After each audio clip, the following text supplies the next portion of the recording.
Hello everyone, welcome back to BElEd वाली YouTube channel. आज की इस वीडियो में हम डिस्कस करने वाले हैं बीएलएड के एक और subject which is human relation and communication का सिलेबस। मींस हमें इस सब्जेक्ट में पढ़ना क्या क्या है और इस सब्जेक्ट में कौन कौन से इंपॉर्टेंट टॉपिक्स आते हैं वो हमें पता होना चाहिए। चलिए बिना किसी देरी के शुरू करते हैं। पेन और नोटबुक ले लीजिए और मेरे साथ वीडियो के एंड तक जुड़े रहिएगा, जिससे आपको पता चल जाएगा आपको इस सब्जेक्ट में क्या क्या पढ़ना है। सबसे पहले हमें जो पढ़ना है वो पढ़ना है आइडेंटिटी डेवलपमेंट। सबसे पहले हमें इस सब्जेक्ट में क्या पढ़ने की ज़रूरत है? आइडेंटिटी डेवलपमेंट की, जो कि हमारी यूनिट 1 है। इस यूनिट में हम देखेंगे कि मीनिंग ऑफ आइडेंटिटी क्या होता है, आइडेंटिटी फॉर्मेशन क्या होता है, एरिक्सन की साइको सोशल थ्योरी क्या है वो भी आप इसमें पढ़ेंगे, लेकिन आइडेंटिटी के अकॉर्डिंग। आइडेंटिटी क्राइसिस क्या होती है वो आपको पढ़ना है इस सब्जेक्ट में।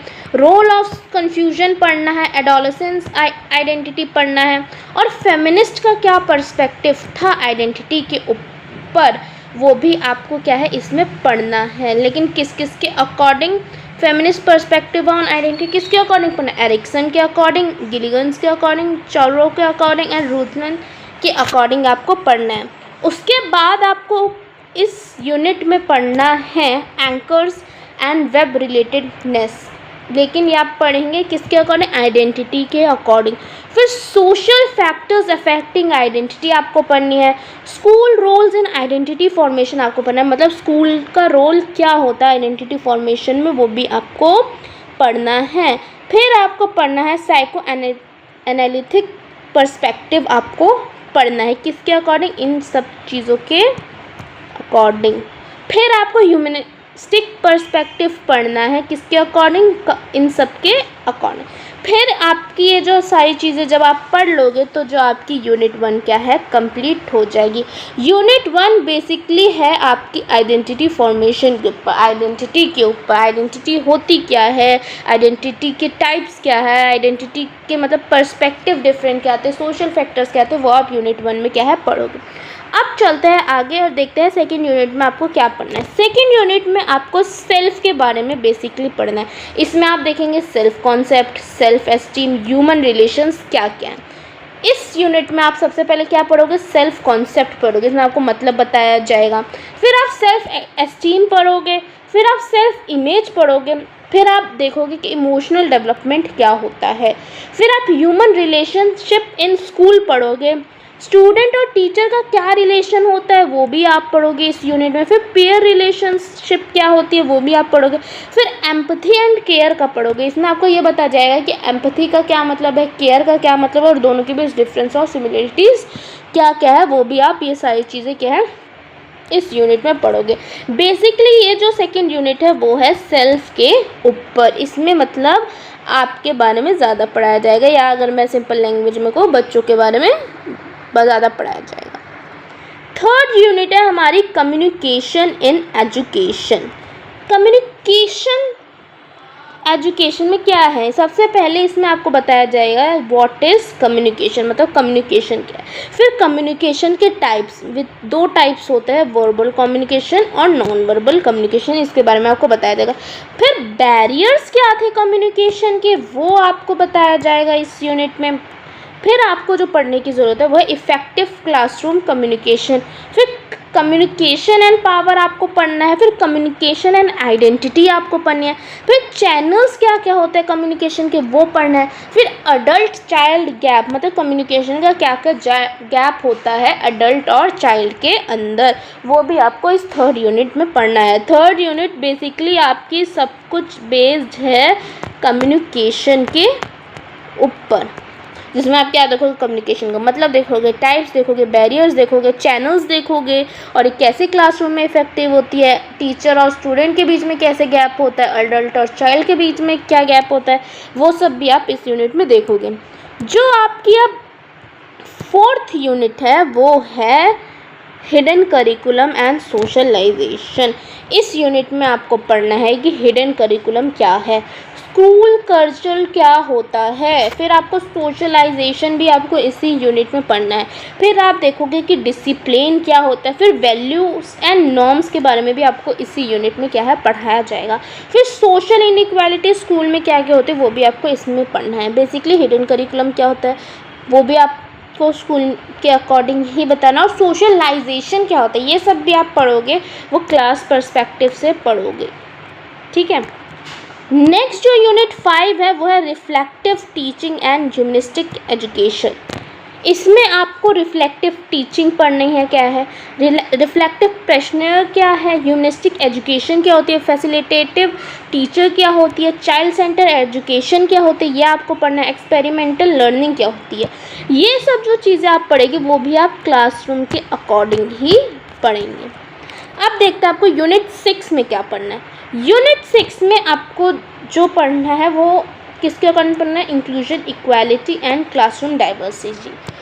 इसमें आप देखोगे कि इंक्लूसिव एजुकेशन क्या होती है, इक्वालिटी एंड इक्विटी क्या होती है, डाइवर्सिटी क्या होती है क्लासरूम में, जेंडर एंड एजुकेशन क्या होता है, कास्ट एंड एजुकेशन क्या होता है, socio economic states and learning क्या है, मार्जिनलाइजेशन इन स्कूल क्या होता है, फ्री और फेयर क्लासरूम क्या है। ये फ्री और फेयर का मतलब है फ्री और फेयर क्लासरूम होनी चाहिए या नहीं होनी चाहिए वो आपको इसमें बताना।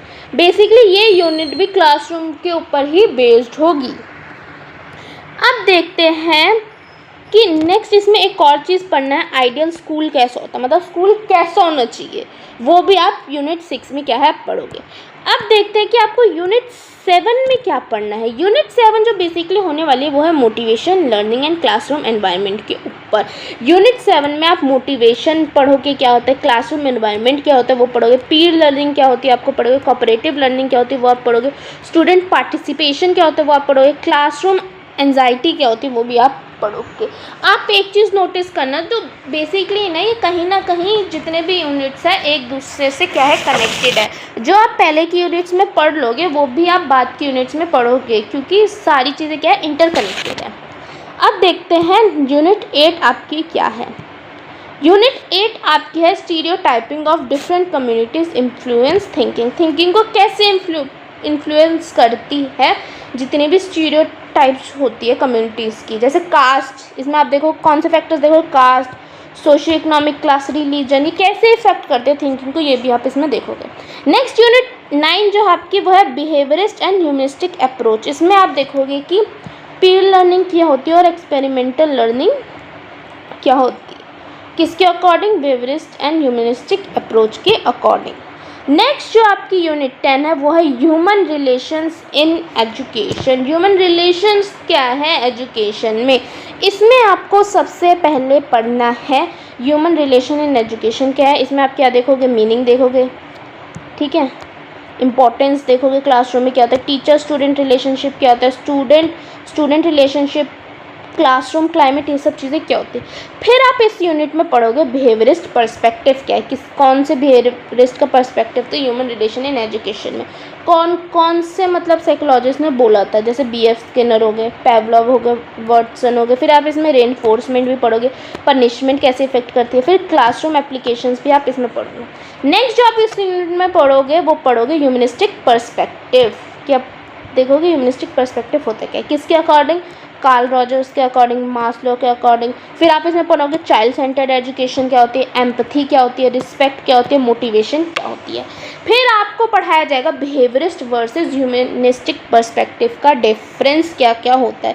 इसमें आप क्या देखोगे, meaning, differences, similarities, advantages, limitations, educational implications भी आप इसमें पढ़ोगे। फिर आप इसके बाद पढ़ोगे पीयर लर्निंग होती क्या है। इसमें आप क्या देखोगे, मीनिंग देखोगे, करेक्टरिस्टिक्स देखोगे, टाइप्स देखोगे, बेनिफिट्स देखोगे, लिमिटेशंस, क्लासरूम एक्टिविटी। फिर आपको इस यूनिट में पढ़नी है peer learning constructs and dimensions. इसमें आप क्या देखोगे, कोलैबोरेशन देखोगे, कोऑपरेशन देखोगे, पीयर ट्यूटरिंग देखोगे, पीयर मॉनिटरिंग देखोगे, ग्रुप लर्निंग देखोगे, सोशल इंटरेक्शन भी आप देखोगे, सॉरी पीयर मेंटरिंग। फिर आप इस यूनिट में जो पढ़ोगे, जो 7 टॉपिक्स आप पढ़ने वाले हैं वो है कम्युनिटी इन्वॉल्वमेंट। इसमें आप क्या देखोगे, उसका मीनिंग क्या होता है, इंपॉर्टेंस क्या होता है, पेरेंट टीचर पार्टनरशिप क्या है, स्कूल कम्युनिटी क्या होती है, स्कूल कम्युनिटी रिलेशनशिप क्या होती है, कम्युनिटी पार्टिसिपेशन इन एजुकेशन क्या होता है, रोल क्या होता है एनजीओज एंड लोकल कम्युनिटीज़ का, वो भी आप क्या है इस यूनिट में पढ़ोगे। इस यूनिट में बेसिकली आप ह्यूमन रिलेशंस क्या है एजुकेशन में, वो सब चीज़ें क्या है पढ़ने वाले हो। तो अब देखते हैं जो मोस्ट इम्पॉर्टेंट टॉपिक्स है जो आपके एग्ज़ाम में हर बार आते हैं वो कौन कौन से होते हैं। आपको वैसे सारी की सारी चीज़ें पढ़ने की क्या है ज़रूरत है, लेकिन जो फोकस जो आपका मेन होना चाहिए वो होना चाहिए इन 10 के 10 टॉपिक्स पर। इन 10 के 10 टॉपिक्स को आपको अच्छे से पढ़ लेना है।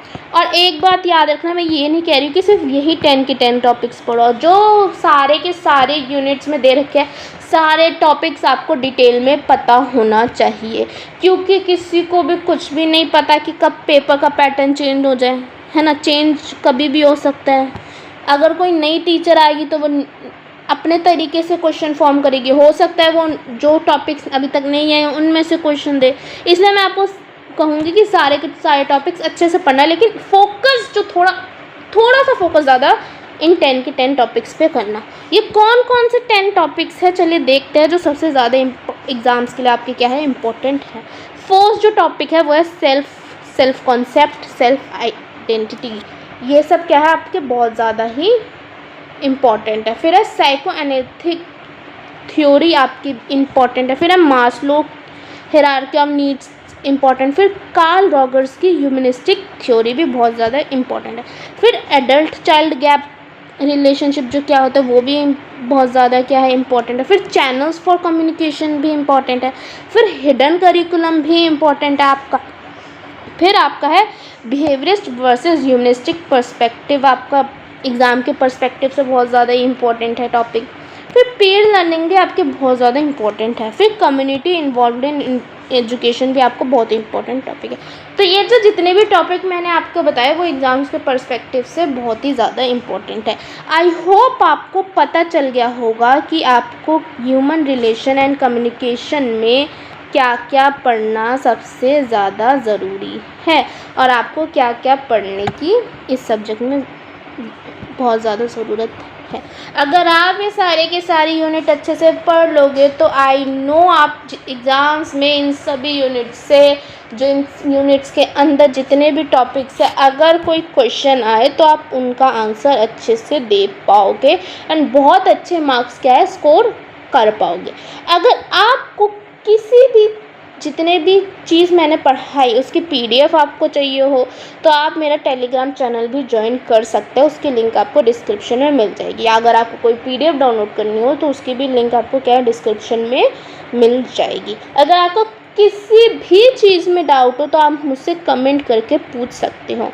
आई नो बीच बीच में थोड़ा ग्लिच हो जाता है बट मैं उसको ठीक करने की कोशिश कर रही हूँ, तो प्लीज़ उसको थोड़ा सपोर्ट कीजिएगा एंड थोड़ा सा इग्नोर कीजिएगा उस चीज़ को। बाकी जो चीज़ है मैं हर चीज़ आपको बहुत अच्छे से समझाती हूँ, उसमें आपको कोई भी कमी नहीं होने वाली है। आई नो ये वीडियो बहुत दिनों बाद आ रही है लेकिन उसके लिए भी सॉरी। अगर आपको ये वीडियो अच्छी लगी हो या मेरी सारी वीडियोस अगर आपको अच्छी लगती हो तो प्लीज़ चैनल को सब्सक्राइब करना बिल्कुल भी मत भूलेगा और अपने फ्रेंड्स में शेयर करना भी बिल्कुल भी मत भूलेगा। Hope you like this video, comment on this video and subscribe the channel. Thanks for watching.